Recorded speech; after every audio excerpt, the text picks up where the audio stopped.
அனைவருக்கும் வணக்கம். NEET biology Tamil Nadu channel சார்பாக உங்களை அன்புடன் வரவேற்கிறோம். இன்றைக்கி நம்ம பார்க்க போகிற டாபிக் என்ன அப்படின்னா ஸ்ட்ரக்சர் ஆஃப் மெச்சூர்டு ஆந்தர், அதாவது முதிர்ச்சி அடைந்த மகரந்த பையின் அமைப்பு. மகரந்த பைனா எங்கே இருக்குது அப்படிங்கிறது உங்களுக்கு நல்லாவே தெரியும். Anther is located in the stamen, stamen is located in the androecium அப்படின்னு சொல்லிட்டு இதில் ஆந்தர்னுடைய கிராஸ் செக்ஷன் இது வந்து ரொம்ப ரொம்ப இம்பார்ட்டன்ட் கொஷின். சிபிஎஸ்சி போர்ஷனாக இருந்தாலும் சரி, ஸ்டேட் போர்ட் போர்ஷனாக இருந்தாலும் சரி, இது வந்து ரொம்ப ரொம்ப முக்கியமான ஒரு கொஸ்டின். சரியா, இதில் இருக்கக்கூடிய டயக்ராம் அப்படிங்கிறது ரொம்ப ரொம்ப இம்பார்ட்டண்ட். அந்த டயக்ராமை நீங்கள் ப்ராக்டிஸ் பண்ணிக்கோங்க. Any kind of stream this diagram is very very important. So உள்ளே போகலாமா? ஃபர்ஸ்ட் ஆஃப் ஆல் இதில் இருக்கக்கூடிய டெவலப்மெண்ட் என்ன அப்படிங்கிறத பற்றி நம்ம இதுக்கு முன்னாடி இருக்கக்கூடிய வீடியோஸில் பேசியிருக்கோம். அந்த வீடியோஸினுடைய லிங்க் உங்களுடைய டிஸ்கிரிப்ஷனில் நான் கொடுத்துருக்கேன். அதை நீங்கள் பாருங்கள். பார்த்துட்டு அதுக்கப்புறம் இதை பார்த்தீங்க அப்படின்னா இன்னும் கொஞ்சம் ஈஸியாக உங்களுக்கு புரியும். ஸோ இதில் ஃபஸ்ட்டு வந்து என்ன அப்படின்னா anther cavity surrounded by an anther wall. நார்மலாக இது டயக்ராம் ஃபஸ்ட் நம்ம பார்த்துடலாம். சரியா, ஆக்சுவலாக வந்து இது ஒரு போலன் கிரெயினுடைய ஸ்ட்ரக்சர். இதெல்லாமே போலன் கிரெயின்ஸு. இது ஃபுல்லாமே வந்து ஆந்தரினுடைய கிராஸ் செக்ஷன். ஆந்தரினுடைய கிராஸ் செக்ஷன், அதுக்குள்ளே நிறைய போலன் கிரெயின்ஸ் இருக்குது அப்படின்னு சொல்லிட்டு நான் சொன்னேன். இது ஆக்சுவலி பார்ஷியல் டயக்ராம் தான். ஸோ இதிலேயே ஃபுல்லாக நீங்கள் பார்த்தீங்க அப்படின்னா இதுதான் ஒரு ஆந்தரினுடைய கிராஸ் செக்ஷன். சரியா, இந்த ஆந்தரினுடைய கிராஸ் செக்ஷனில் என்னென்னலாம் இருக்கான் நல்லா கவனிங்க. Anther cavity surrounded by anther wall. சரியா, ஆந்தர் கேவிட்டி எங்கே இருக்குது? இதுதான் ஆந்தர் கேவிட்டி. சரியா, இங்கே ஒரு ஆந்தர் கேவிட்டி, இங்கே ஒரு ஆந்தர் கேவிட்டி, இங்கே ஒரு ஆந்தர் கேவிட்டி, இங்கே ஒரு anther cavity. It is surrounded by anther wall. Actually இது இங்கேயோட முடிஞ்சிருக்கு அப்படின்ற மாதிரி சொல்லி காமிச்சிருக்கிறாங்க. இதே மாதிரி டயக்ராம் தான் இங்கேயும் வரும். சரியா, இங்கே ஒரு வால் லேயர்ஸ் வந்திருக்கும் கண்டினியூஸாக. சரியா, இந்த வால் லேயர்ஸு இங்கெல்லாம் வந்திருக்கும். ஸோ இப்போ ஆந்தர் கேவிட்டி அண்ட் ஆந்தர் வால் அப்படிங்கிற ஒரு விஷயம் உங்களுக்கு புரிஞ்சிருக்கும்னு நினைக்கிறேன். இதுக்கடுத்து பைலோப்டு. பைலோப்டு அப்படின்னா என்ன அர்த்தம் அப்படின்னு பார்த்தீங்கன்னாக்கா, இதுக்கு ஒரு டயக்ராம் நம்ம பிளான் பண்ணலாம். இந்த டயக்ராமில் வந்து பார்த்திங்கன்னா இது ஒரு லோபு, அதுக்கப்புறம் இது ஒரு லோபு. சரியா, this can be consider as a theca. சரியா, தீக்கா அப்படின்னா பை அப்படின்னு அர்த்தம். அதே போல் லோப் அப்படின்னா மடல் அப்படின்னு அர்த்தம். சரிங்களா, இரண்டு மடல்களையும் இரண்டு பை போன்ற ஸ்ட்ரக்சரையும் கொண்டுள்ளது அப்படி அர்த்தம். சரிங்களா, ஸோ ஆக்சுவலாக இந்த இடத்துல லேயர் இது ஆக்சுவலி 4 மாதிரி தெரியுது. சரியா, இந்த 4 அப்படிங்கிறது வந்து 4 சேம்பர். ஆனால் மடல்கள் எத்தனை அப்படின்னா 2 தான். சரிங்களா, ஸோ 2 மடல்கள். இதில் 4 மடல்களை வைத்துட்டு இருக்கக்கூடிய ஆர்கானிசம் இருக்குது பார்த்தீங்களா, அதுதான் வந்து it is a typical anther அப்படின்னு சொல்லுவாங்க. சரியா, 4 சேம்பர். அது வந்து என்ன அப்படின்னா இதிலே உங்களுக்கு தெரியுது பாருங்கள், இது ஒரு சேம்பர், இது ஒரு சேம்பர், இது ஒரு சேம்பர், இது ஒரு சேம்பர். ஆனால் லோப்ஸ்ன்னு பார்த்தீங்கன்னா 2 லோப்ஸு. சரியா, 2 லோப்ஸு. சரியா, 2 லோப்ஸு. ஆனால் 4 கேவிட்டி, ஆந்தர் கேவிட்டி. கேவிட்டிங்கிறது தான் கரெக்டான வார்த்தை. சரிங்களா, ஸோ இதை ஞாபகம் வச்சுக்கோங்க. இதை தான் ஃபஸ்ட் பாயிண்டில் நான் உங்களுக்கு கொடுத்துருக்குறேன். சரியா, செகண்ட் பாயிண்டில் ஃபஸ்ட் பாயிண்டில் ஆந்தர் கேவிட்டி இருக்குது, ஆந்தர் வால் இருக்குது அப்படிங்கிறத பார்த்தோம். செகண்டில் பைலோப்டு இருக்குது. அதுக்கப்புறம் ஈச் லோபில் 2 தீக்கா இருக்குது. So that it is called as dithecous. 2 பை போன்ற ஸ்ட்ரக்சர்களை கொண்டு காணப்படுகிறது. மூணாவது வந்து பார்த்திங்கன்னா டெட்ராஸ்பொராஞ்சியட். இது நான் ஏற்கனவே சொல்லியிருப்பேன். சரியா, each cavity is called as sporangium. ரைட்டா, அதுவும் மைக்ரோஸ்போர் இருக்கக்கூடிய ஸ்பொராஞ்சியம் வந்து மைக்ரோஸ்பொராஞ்சியம். இந்த மைக்ரோஸ்பொராஞ்சியம் தான் ஆந்தர். ஞாபகம் வச்சுக்கோங்க. ஆஞ்சியோஸ்பெர்ம்ஸில் வந்து மைக்ரோஸ்பொராஞ்சியம்ங்கிற வார்த்தையை நம்ம பயன்படுத்த மாட்டோம். பட் கொஸ்டின்ஸ் வந்து நிறைய கேட்பாங்க. சரியா, microsporangium is equal to what அப்படின்னு கேட்டாங்கன்னா ஆந்தர் அப்படின்னு எழுதணும். சரிங்களா, ஞாபகம் வச்சுக்கோங்க. இந்த மைக்ரோஸ்பொராஞ்சியம் அப்படிங்கிறது டெருடோஃபைட் ஜிம்னோஸ்பெர்மில் யூஸ் பண்ணக்கூடிய ஒரு வார்த்தை. அதை வந்து ஆஞ்சியோஸ்பெர்ம்ஸில் வந்து நாம் மைக்ரோஸ்பொராஞ்சியம் அப்படின்ற வார்த்தையை பயன்படுத்துறதுக்கு பதிலாக ஆந்தர் அப்படிங்கிற ஒரு வார்த்தையை பயன்படுத்துகிறோம், அவ்வளோதான். சரியா, சில சமயங்களில் மைக்ரோஸ்பொராஞ்சியம் அப்படிங்கிற வார்த்தையை கொடுத்துட்டு அதுக்கு நிகரான ஆஞ்சியோஸ்பெர்மிக் டேர்ம் என்ன அப்படின்னு கேட்டாங்கன்னா ஆந்தர் அப்படின்னு நீங்கள் எழுத வேண்டியிருக்கும். அது நீட் எக்ஸாமினேஷனில் கூட அதை பேஸ் பண்ணி சில கொஷின்ஸ்லாம் கேட்டிருக்காங்க. சரி, இப்போ வந்து பார்த்திங்கன்னா இப்போ உங்களுக்கு பேசிக்கலாக வந்து உள்ளே இருக்கக்கூடிய ஸ்ட்ரக்சர் என்ன அப்படிங்கிறது உங்களுக்கு புரிஞ்சிருக்கும்னு நினைக்கிறேன் ஒரு ஆந்தருக்குள்ளே. சரியா, தட் இஸ் மைக்ரோஸ்பொராஞ்சியம். ரைட்டா, ஸோ அந்த மைக்ரோஸ்பொராஞ்சியம்குள்ளே ஆந்தர் கேவிட்டி இருக்குது, ஆந்தர் வால் இருக்குது. ரைட்டா, ஆந்தர் கேவிட்டி இருக்குது, ஆந்தர் வால் இருக்குது. இது போக கனெக்டிவ் அப்படிங்கிற ஒரு பார்ட்டு உள்ளே இருக்குது. சரிங்களா, ஆந்தர் வால், ஆந்தர் கேவிட்டி, கனெக்டிவ் அப்படிங்கிற ஒரு பார்ட். அது என்ன சார் கனெக்டிவ் அப்படின்னு பார்த்தீங்கன்னா அதுக்கு உண்டான டயக்ராம் தான் இங்கே இருக்குது. அதை நான் ஏற்கனவே சொல்லியிருப்பேன். கனெக்டிவ் இருக்குது, ஆந்தர் வால் இருக்குது, ஆந்தர் கேவிட்டி இருக்குது. இந்த 3 பார்ட் இருக்குது. இது எல்லா இடத்துலையும் இருக்குது. இங்கேயும் ஆந்தர் வால் இருக்கும், ஆந்தர் கேவிட்டி இருக்கும். ஆந்தர் வால் இருக்கும், ஆந்தர் கேவிட்டி இருக்கும். ஆந்தர் வால் இருக்கும், ஆந்தர் கேவிட்டி இருக்கும். கனெக்டிவ் அப்படிங்கிறது it is general for everything, every cavities. சரியா, இப்போ இந்த ஆந்தர் வால்குள்ளே என்னென்ன ஸ்ட்ரக்சர்லாம் இருக்குது அப்படிங்கிறத நம்ம பேசுவோம். சரியா? ஆந்தர் வால்குள்ளே என்னென்ன ஸ்ட்ரக்சர்லாம் இருக்குது அப்படிங்கிறத பேசுவோம். அதில் ஃபஸ்ட் வந்து எபிடெர்மிஸ். இது ஏற்கனவே இந்த டயக்ராம் நம்ம பார்த்துருப்போம். இதுக்கு முன்னாடி உள்ள வீடியோவில் 4 லேயர் இருந்தாலும் நான் உங்களுக்கு இதில் காமிக்கிறேன். ஸோ இதில் 4 லேயர் என்னென்ன அப்படின்னு பார்த்தீங்கன்னா 1 2 3 4. ஃபஸ்ட்டு லேயர் வந்து எபிடெர்மிஸ். செகண்ட் வந்து endothecium. This layer is called as endothecium. Then middle layer அப்படிங்கிறது இந்த இடத்துல இருக்குது. 2 to 3 layers will be there. Next வந்து இந்த ப்ளூ கலரில் இருக்கக்கூடிய ரீஜன் இருக்கு இல்லையா? So this region, the innermost region, it is called as tapetum. சரி, அந்த டப்பிட்டம் இதில் மென்ஷன் பண்ணலை, but you should remember that the innermost layer is called as tapetum. So மொத்தம் 4 லேயர் இருக்குது. இதில் ஒவ்வொரு லேயராக நாம் இப்போ படிக்க போகிறோம். சரியா? பார்க்கலாமா? ஸோ அதில் ஃபஸ்ட்டு வந்து பார்த்திங்க அப்படின்னாக்கா உங்களுக்கு எபிடெர்மிஸ். ஓகே, எபிடெர்மிஸ் அப்படிங்கிறது சிங்கிள் லேயர்டு. இதெல்லாம் கீவேர்ட்ஸ். ரைட்டா? Single layered. அதுக்கப்புறம் ப்ரொடெக்ஷன் இன் ஃபங்க்ஷன். சரியா? ப்ரொடெக்ஷன்னா உங்களுக்கு தெரியும். உள்ளுக்கு என்ன இருக்குது? உள்ளுக்கு போலன் கிரெயின்ஸு, மிடில் லேயரு, டப்பிட்டம் எல்லாமே இருக்குது. எல்லாத்தையும் ப்ரொடெக்ட் பண்ணுறது யார்? இந்த சிங்கிள் லேயர்டு எபிடெர்மிஸ். எபிடெர்மிஸ் அப்படின்னா புறத்தோல் அப்படின்னு அர்த்தம். சிங்கிள் லேயர்டு அப்படின்னா ஒரே ஒரு லேயர். சரிங்களா? ஒரே ஒரு அடுக்கை கொண்டு உள்ளது அப்படி அர்த்தம். ரைட்டா? Next anticlinal division to protect enlarging internal tissues. இப்போ உள்ளே இருக்கக்கூடிய போலன் கிரெயின்ஸ் வந்து பெருசாகிக்கிட்டே இருக்குன்னு வச்சுக்கோங்களேன். ஸோ இப்போ இந்த இடத்துல இருக்கக்கூடிய க்ரோத் வந்து அதிகமாகிட்டே இருந்துச்சு அப்படின்னாக்கா இது என்ன ஆகும்னா அதனுடைய சைஸை வந்து கொஞ்சம் அகலப்படுத்த வேண்டியிருக்கும். சரியா? அகலப்படுத்த வேண்டியிருக்கும். அப்படி அகலப்படுத்துறதுக்கு அது ஆன்டிக்ளினல் டிவிஷனை சார்ந்திருக்கிறது அப்படின்னு சொல்லியிருக்காங்க. ரைட்டா? So 3 point. ரைட்டா? ஃபஸ்ட்டு வந்து சிங்கிள் லேயர்டு, செகண்ட் வந்து ப்ரொடெக்ஷன் இன் ஃபங்க்ஷன், மூணாவது ஆன்டிக்ளினல் டிவிஷன் பண்ணி உள்ளே இருக்கக்கூடிய ஆர்கானிசம் வளர்வதற்கு தகுந்த மாதிரி தானும் வளர்ந்து கொள்கிறது. தான் எப்படி வளர்கிறது? ஆன்டிக்ளினல் டிவிஷன் மூலமாக வளர்கிறது. ஆன்டிக்ளினல் டிவிஷன்னா ஆரத்திற்கு இணையாக ஞாபகம் வச்சுக்கோங்க. ரைட்டா? ஸோ இது வந்து எபிடெர்மிஸ் ஆஃப் த ஆந்தர். இந்த லேயரை பற்றி இப்போ நம்ம படிச்சிருக்கோம். இப்போ அடுத்து இந்த லேயரை பற்றி நம்ம படிக்க போகிறோம். This layer is called as endothecium. படிக்குமா?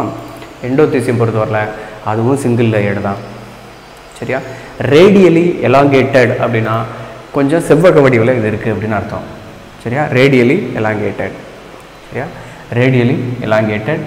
So அந்த மாதிரி எலாங்கேட்டட் அப்படிங்கிறது கொஞ்சம் அகலமாக இருக்கிறது அப்படிங்கிறது தான் அங்கே மென்ஷன் பண்ணியிருக்காங்க. So radially elongated. இது போக இப்போ இருக்கக்கூடிய பாயிண்ட் தான் ரொம்ப ரொம்ப முக்கியம். இன்னர் டேஞ்சென்ஷியல் வால். எண்டோதீசியம் பொறுத்தவரையில் அதில் இன்னர் டேஞ்சென்ஷியல் வால், அதில் முதல்ல டேஞ்சென்ஷியல் வால், ரேடியல் வால் அப்படின்னா என்ன அப்படிங்கிறத நீங்கள் தெரிஞ்சுக்கிடணும். So tangential wall and radial wall அப்படின்னா என்ன அப்படிங்கிறத பார்த்தீங்கன்னா உங்களுக்கு வந்து இதில் வந்து பார்த்திங்கன்னா இது ஒரு லேயருங்க. சரியா? இந்த லேயரில் இந்த ரீஜன் வந்து பார்த்திங்கன்னா ரேடியல் வால் இது. So radial wall, these are all radial wall. இது வந்து டேஞ்சென்ஷியல் வால், இதுவும் tangential wall. So tangential wall and radial வால்.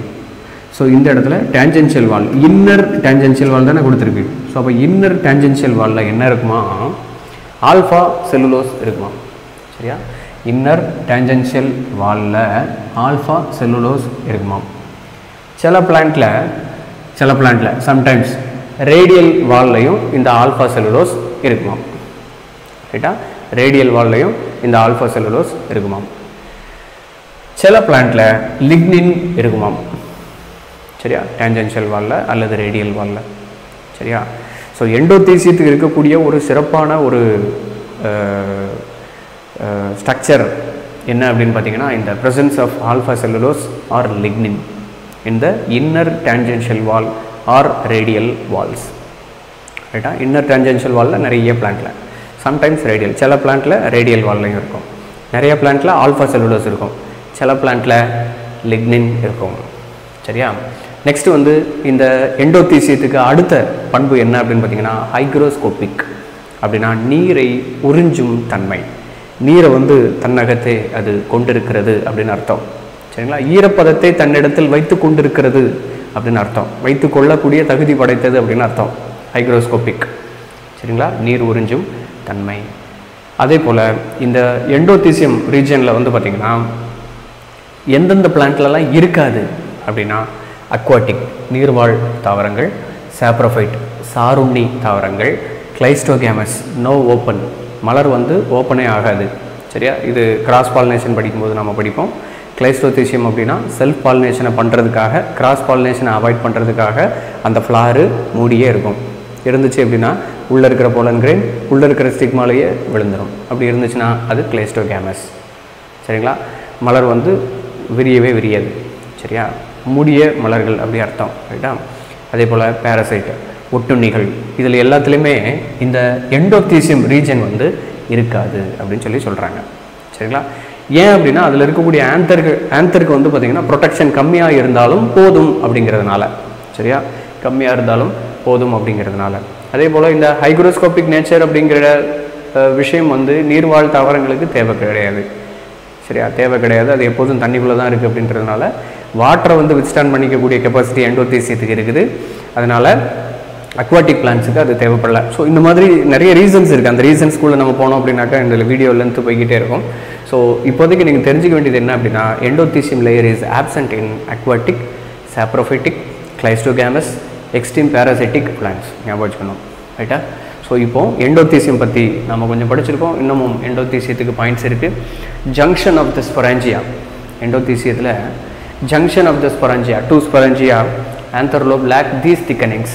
இப்போ இந்த எண்டோதீசியம் இருக்குது பார்த்தீங்களா, இந்த இடத்துல இந்த இடத்துல வந்து புறத்தோல், தட் இஸ் இந்த எபிடெர்மிஸ் இருக்குல்ல, அந்த எபிடெர்மிஸ் இந்த இடத்துல முடிஞ்சிடும். இதுக்கப்புறம் இதுக்கு அடுத்து இருக்கக்கூடிய எபிடெர்மிஸ். இப்போ இந்த டயக்ராம் நீங்கள் பார்க்குறதுக்கு இதோட சிம்பிளிஃபைடு டயக்ராம் ஒன்று இருக்குது. இதுலேயே இந்த டயக்ராம் நீங்கள் பார்த்தீங்கன்னா உங்களுக்கு தெரியும். ஸோ இதில் இந்த இடத்துல வந்து முடிஞ்சிருது, இந்த இடத்துல வந்து முடிஞ்சிருது. ஸோ இந்த கேப்புக்கு பேர் தான் ஸ்டோமியம். அந்த ஸ்டோமியம் வந்து எண்டோதீசியத்துக்குள்ளே தான் நீங்கள் எழுதணும். ஸ்டோமியம் மட்டும் தனியாக 2 மார்க்கில் கூட தாராளமாக கேட்கலாம். நீங்கள் ஸ்டோமியம்னா என்னன்னு தெரிஞ்சு வச்சுக்கணும். ஸ்டோமியம்னா என்னது, 2 ஆந்தர் கேவிட்டிக்கும் நடுவில் எண்டோதீசியம் லேயர் வந்து டிஸ்கனெக்ட் ஆகுது. அப்போது there is a space is formed in between the 2 anther cavity. This cavity is called as stomium. முடிச்சு. ஸோ இந்த மாதிரி நீங்கள் ஓன் லாங்குவேஜ் போட்டு நீங்கள் தாராளமாக எழுதலாம். அப்படி இல்லை அப்படின்னா நம்ம மனப்பாடம் தான் பண்ணிகிட்டு இருப்போம்.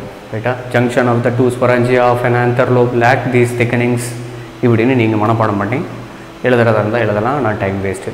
ஸ்டோமியம் அப்படிங்கிறது அதுதான், எண்டோதீசியத்தில் தான் இதை நீங்கள் மென்ஷன் பண்ண போகிறீங்க. இதனுடைய அவசியம் என்ன அப்படின்னு பார்த்தீங்கன்னா, அது டெகிசன்ஸ். டெகிசன்ஸ்னால் என்னது, ஆந்தர் வந்து வெடிக்கும். நார்மலாக ஆந்தர் எதுக்கு இருக்குதுங்க, ஆந்தருக்குள்ளே போலன் கிரெயின் இருக்கா, அந்த போலன் கிரெயின் வந்து ஸ்ப்ரெட் ஆகணும் வெளியே. அப்போது அந்த ஆந்தருக்கு வந்து வெடிக்கணும். வெடித்தாதான் உள்ளே இருக்கக்கூடிய போலன் கிரெயின்ஸு வெளியில் வரும். வெளியில் வந்துச்சு அப்படின்னா தான் அந்த இடத்துல வந்து விண்டு மூலமாகவோ அல்லது வந்து இன்செக்ட் மூலமாகவோ அல்லது வேறு ஏதாவது ஒரு ரீசன் மூலமாகவோ ஏஜென்ட் மூலமாகவோ பாலினேஷன் அப்படிங்கிற ஒரு ஃபங்க்ஷன் நடக்கும். ஸோ அப்போ அந்த டெசிஷன்ஸ்க்கு வந்து ஹெல்ப் பண்ணுறது இந்த ஸ்டோமியம் அப்படிங்கிற ஒரு ரீஜன். சரியா. ஸோ இப்போ வந்து எபிடெர்மிஸ் பார்த்துருக்குறோம், எண்டோதீசியம் பார்த்துருக்குறோம். ஸோ இந்த 2 லேயர் முடிச்சிருக்கோம், தெரியுதுங்களா. ஸோ எபிடெர்மிஸ் முடிச்சாச்சு, எண்டோதீசியம் முடிச்சிருக்கோம். ரைட்டா. இதுக்கு அடுத்தது என்ன அப்படின்னு பார்த்தீங்கன்னா மிடில் லேயர். சரியா. மிடில் லேயருக்கு தமிழில் இடை அடுக்கு அப்படி சொல்கிறாங்க. சரியா. மிடில் லேயர் இது 2 to 3 லேயர்ஸ் இருக்குது. சரியா. 2 to 3 லேயர்ஸ் இருக்குது. அந்த டயக்ராம்லேயே உங்களுக்கு தெளிவாக தெரியுது. 2 to 3 லேயர்ஸ். இதில் 2 லேயர் கொடுத்துருக்காங்க. இன்கேஸ் அது 3 லேயராக இருந்தாலும் நீங்கள் மென்ஷன் பண்ணிக்கலாம், தப்பு இல்லை. உங்களுக்கு டயக்ராம் சீக்கிரம் முடியணும் அப்படின்னா 2 லேயர் போட்டு முடிச்சிருங்க. ஸோ ஜெனரலி எஃபிமெரல் அப்படின்னா என்ன அர்த்தம்னா குறுகிய வாழ் தன்மை கொண்டது. சரியா. குறுகிய வாழ் தன்மைன்னா என்ன அர்த்தம், ஆக்சுவலாக இது உடனே செத்து போயிடும் அப்படின்ட்டு கிடையாது. இந்த செல் வந்து ரீப்ளேஸ் ஆகிக்கிட்டே இருக்கும். அதான் வந்து இந்த மிடில் லேயரினுடைய முக்கியமான ஒரு விஷயம். சரிங்களா. ரீப்ளேஸ் ஆகிக்கிட்டே இருக்கும். இப்போது இந்த இடத்துல இருக்கக்கூடிய செல்கள் இருக்குது பார்த்தீங்களா, மிடில் லேயர் செல்கள் வந்து எப்போதுமே புது செல்களாக தான் இருக்கும். சரியா. கொஞ்ச நாளைக்கு ஒரு தடவை அது கொஞ்ச நாளைக்கு ஒரு தடவை அது சேஞ்ச் ஆகிக்கிட்டே தான் இருக்கும். புதிய செல்களாக அது இருக்குது. ஓல்டு செல்ஸ் வந்து இம்மிடியேட்டாக நியூ செல்ஸாக ஃபார்ம் ஆகிக்கிட்டே இருக்கக்கூடிய ஒரு ப்ராசஸ் இந்த மிடில் லேயரில் நடக்கும். ஞாபகம் வச்சுக்கோங்க. அதுக்கு பேர் தான் எஃபிமெரல். சரியா. எஃபிமெரல் குறுகிய வாழ் தன்மை கொண்டது அப்படின்னாக்கா அது சீக்கிரமாக செத்து போயிடும், அந்த லேயர் இருக்காது அப்படின்னு அர்த்தம் கிடையாது. அது போயிடுச்சு அப்படின்னாலும் புதுசு செல்ஸு உடனே ஃபார்ம் ஆகி அந்த மிடில் லேயரை மெயின்டைன் பண்ணிக்கிட்டே இருக்கும். ஆனால் மிடில் லேயரில் இருக்கிறது எப்போதுமே புதிய செல்களாக இருக்கும் அப்படிங்கிறத மைண்டில் வச்சுக்கோங்க. Disintegrate during maturity. மெச்சூரிட்டி அப்படின்னா என்ன அர்த்தம்? ஆந்தர் வந்து மெச்சூர் ஆகும்போது, சரியா, ஆந்தர் வந்து மெச்சூர் ஆகும்போது இந்த மிடில் லேயர் வந்து காணாமல் போயிடும். சரியா, ஆந்தர் வந்து மெச்சூர்ட் ஆகும்போது இந்த மிடில் லேயர் காணாமல் போகும் அப்படிங்கிறது தான் இதில் இருக்கக்கூடிய அர்த்தம். சரியா, ஸோ மிடில் லேயர் பொறுத்தவரையில் 3 இம்பார்ட்டன்ட் பாயிண்ட்ஸு நாம் பார்த்துருக்குறோம். சரியா, ஸோ இப்போ 3 லேயர் நாம் பார்த்துருக்குறோம். ஃபஸ்ட்டு வந்து எபிடர்மிஸ், நெக்ஸ்ட்டு எண்டோதீசியம், அதுக்கடுத்து மிடில் லேயர், இதுக்கடுத்து டப்பீட்டம். சரியா, டப்பீட்டம் வந்து ஒரு பெரிய டாப்பிக்கு. பட் இந்த டப்பீட்டம் சம்மந்தமாக தனியாக நான் ஒரு வீடியோ போடுறேன். இப்போதைக்கு டப்பீட்டம் பற்றி ஒரு சின்ன இன்ட்ரொடக்ஷன் நாம் முடிச்சுட்டு அதுக்கடுத்து லேயருக்கு நம்ம போகலாம். இன்னர் மோஸ்ட் லேயர் நான் ஏற்கனவே சொல்லியிருக்கேன், ப்ளூ கலரில் இருக்கக்கூடிய ரீஜன், வெளியிலேருந்து உள்ளே பார்க்கும்போது இன்னர் மோஸ்ட் ரீஜன். நெக்ஸ்ட் வந்து மேக்ஸிமம் டெவலப்மெண்ட் டியூரிங் டெட்ரட் ஸ்டேஜ்னு ஒன்று பார்த்தோம் இல்லையா? ஸ்போரோஜினஸ் டிஷ்யூஸ்லேருந்து மைக்ரோஸ்போர் மதர் செல் ஃபார்ம் ஆகி, மைக்ரோஸ்போர் மதர் செல்லேருந்து ஹேப்ளாய்டு மைக்ரோஸ்போர் டெட்ரட் ஃபார்ம் ஆகும் இல்லையா? அந்த ஸ்டேஜ் போகும்போது இந்த டப்பீட்டம் ஃபார்ம் ஆயிருமா. சரியா, அது ஆக்சுவலாக வந்து உங்களுக்கு நான் காமிச்சிருப்பேன். இதில் நீங்கள் பார்த்தீங்கன்னா உங்களுக்கு தெரியும், இதில் போலன் கிரெயின் ஸ்டேஜில் இருக்குது. கரெக்டாக, இந்த போலன் கிரெயின் ஸ்டேஜுக்கு முந்தின ஸ்டேஜ் ஒன்று இருக்கும். இதில் எல்லோ கலரில் டெட்ரட் ஸ்டேஜ் இருக்கும். அந்த டெட்ரட் ஸ்டேஜ் கரெக்டாக ஃபார்ம் ஆகும்போது இந்த இடத்துல டப்பீட்டம் லேயர் வந்து இந்த ப்ளூ கலரில் இருக்குது பார்த்தீங்களா? இந்த ப்ளூ கலரில் ஃபார்ம் ஆகிருக்கும். இந்த டப்பீட்டத்தினுடைய நேச்சர் என்ன அப்படிங்கிறத நம்ம படிக்கலாம். டப்பீட்டம் வந்து பொறுத்தவரையில் அது ஃபுட் மெட்டீரியல்ஸை வந்து உள்ளே இருக்க டப்பீட்டம் பொறுத்தவரையில் ஃபுட் மெட்டீரியல்ஸை வந்து உள்ளே இருக்கக்கூடிய இந்த போலன் கிரெயின்ஸாக இருந்தாலும் சரி, இதுக்கு முந்தின ஸ்டேஜில் இருக்கக்கூடிய மைக்ரோஸ்போராக இருந்தாலும் சரி, ரைட்டா? ஸோ அந்த ஸ்டேஜில் இருக்கக்கூடிய செல்களுக்கு வளரக்கூடிய மைக்ரோஸ்போர், வளரக்கூடிய போலன் கிரெயின்ஸ், இது எல்லாத்துக்குமே வந்து ஃபுட் மெட்டீரியல்ஸை கொடுக்கக்கூடிய ஃபங்க்ஷனை இந்த டப்பீட்டம் செய்யுது. இதை ஞாபகம் வச்சுக்கோங்க. இந்த டப்பீட்டம் பற்றி இன்னும் நிறைய டீட்டெயில்ஸ் வந்து டப்பீட்டத்துக்குன்னு தனியாக நான் ஒரு வீடியோ போடுறேன். அந்த வீடியோவில் நீங்கள் பாருங்கள். அதில் நிறைய டைப்ஸ் எல்லாம் இருக்குது. அதனுடைய ஃபங்க்ஷன்ஸ் எல்லாத்தையுமே அதில் நாம் பார்க்கலாம். சரியா, ஸோ இப்போதைக்கு நாம் பார்த்துருக்கிறது என்ன அப்படின்னா 5 லேயர் முடிச்சிருக்கோம். 4 லேயர் முடிச்சிருக்கோம்.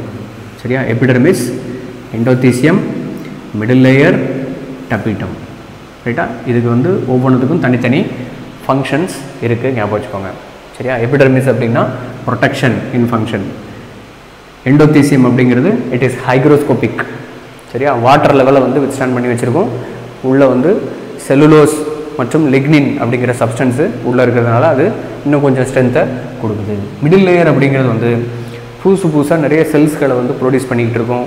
உள்பக்கத்தை வந்து ஒரு ஃப்ரெஷ்ஷான ஒரு என்வரான்மெண்ட்டை இங்கே வச்சுக்கிட்டு இருக்கோம். That is what middle layer. ரைட்டா, டப்பீட்டம் அப்படிங்கிறது 4வது layer. The inner most layer of the microsporangium wall, anther wall, is called as tapetum. It is providing food substances for the growing microspores here. சரியா, so இது எல்லாமே anther வால் அப்படிங்கிற ஒரு category. இந்த video ஸ்டார்டிங்கில் நான் ஒரு விஷயம் சொன்னேன், உங்களுக்கு நல்லா புரிஞ்சிருக்கும். 3 லேயர் நம்ம படிச்சிருக்கோம் இல்லையா? ஸோ அந்த 3 லேயர் என்னென்னலாம்? ஆந்தர் வால், அதுக்கப்புறம் ஆந்தர் கேவிட்டி, அதுக்கப்புறம் anther wall, anther cavity and connective. சரியா, இதில் ஆந்தர் வால் பற்றி மட்டும் நாம் இந்த வீடியோவில் பார்த்துருக்குறோம். சரியா, ஆந்தர் வால் பற்றி மட்டும் இந்த வீடியோவில் நாம் பார்த்துருக்குறோம். எபிடர்மிஸ், எண்டோதீசியம், மிடில் லேயர், டப்பீட்டம் அப்படின்னு சொல்லிட்டு. இதுக்கு அடுத்து ஆந்தர் கேவிட்டி அண்ட் கனெக்டிவ். இதனுடைய ஃபங்க்ஷன் என்னென்ன, இது எப்படி இருக்கும் அப்படின்னு சொல்லிட்டு இதுக்கு அடுத்த வீடியோவில் நாம் பார்க்கலாம். மேலும் பல தகவல்களை தெரிந்து கொள்வதற்கு நீட் பயாலஜி தமிழ்நாடு சேனலை சப்ஸ்கிரைப் பண்ணுங்கள். எங்களோடு எப்பொழுதும் இணைந்திருங்கள். குறைகளை என்னிடம் சொல்லுங்கள், நிறைகளை நண்பர்களிடம் சொல்லுங்கள். நன்றி, வணக்கம்.